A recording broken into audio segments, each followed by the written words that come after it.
આંબેડકર બંધારણ મુદ્દે આપ બીજેપી કાઉન્સિલરો વચ્ચે બબાલ. ચંદીગઢ કોર્પોરેશનની બેઠકમાં મારામારી. બંધારણના ઘડવૈયા ડોક્ટર બાબા સાહેબ ભીમરાવ આંબેડકર અને બંધારણ મુદ્દે રાજકારણમાં ભારે ઘમાસાણ જોવા મળી રહ્યું છે. પહેલા સંસદમાં આંબેડકર અને બંધારણ મુદ્દે ધમપછાડા થયા, પછી મહારાષ્ટ્રના પરભણીમાં હિંસા થઈ અને હવે ચંદીગઢ કોર્પોરેશનની બેઠકમાં બબાલ થઈ છે. મળતા અહેવાલો મુજબ કોર્પોરેશનની બેઠકમાં આમ આદમી પાર્ટી અને ભાજપના કાઉન્સિલરો વચ્ચે ભયંકર બબાલ થઈ છે. તેમની વચ્ચે મારામારી થઈ હોવાના પણ અહેવાલ સામે આવ્યા છે. વાસ્તવમાં આંબેડકર વિરુદ્ધ કથિત ટિપ્પણીના વિરોધમાં કોંગ્રેસ અને આમ આદમી પાર્ટીના કાઉન્સિલરોએ કેન્દ્રીય ગૃહમંત્રી અમિત શાહ વિરુદ્ધ એક પ્રસ્તાવ લાવ્યા હતા, જેમાં તેમના રાજીનામાની માંગ કરવામાં આવી હતી. જો કે આ મામલે ભાજપના કાઉન્સિલરો ગુસ્સે ભરાયા હતા અને તેઓએ પૂરજોશમાં વિરોધ શરૂ કરી દીધો હતો.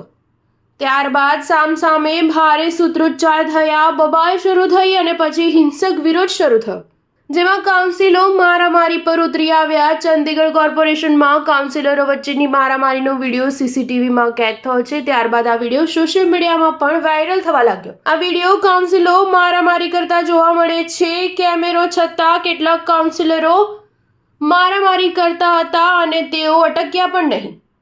વિપક્ષોએ હોબાળા વચ્ચે અમિત શાહ પર આંબેડકરનું અપમાન કરવાનો આક્ષેપ કર્યો છે. જો કે ભાજપના નેતાઓએ આરોપોનું ખંડન કર્યું છે. કોર્પોરેશનમાં વિવાદનું મૂળ કારણ નોમિનેટેડ કાઉન્સિલર અનિલ મસીહા છે. તેઓ કોંગ્રેસ અને આપના કાઉન્સિલરો પાસે પહોંચી ગયા અને સૂત્રોચ્ચાર કરવા લાગ્યા.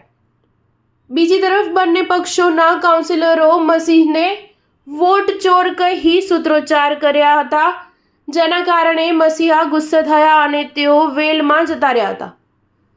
તેઓ કોંગ્રેસ કાઉન્સિલરો સાથે ભીડાયા હતા અને કહ્યું કે રાહુલ ગાંધી અને સોનિયા ગાંધી સહિત કોંગ્રેસ પાર્ટીના અનેક નેતાઓ જામીન પર છે. ત્યારબાદ કોંગ્રેસ કાઉન્સિલરોએ મસીહ સામે પોસ્ટરો લહેરાવવાના શરૂ કર્યા. આ દરમિયાન ભાજપના કાઉન્સિલરોએ પોસ્ટર ખેંચવાનો પ્રયાસ કર્યો. ત્યારબાદ બંને તરફથી ધક્કા મૂકી અને મારામારી શરૂ થઈ ગઈ. સ્ટાર ન્યૂઝ 7 હંમેશા સચ્ચાઈની સાથે.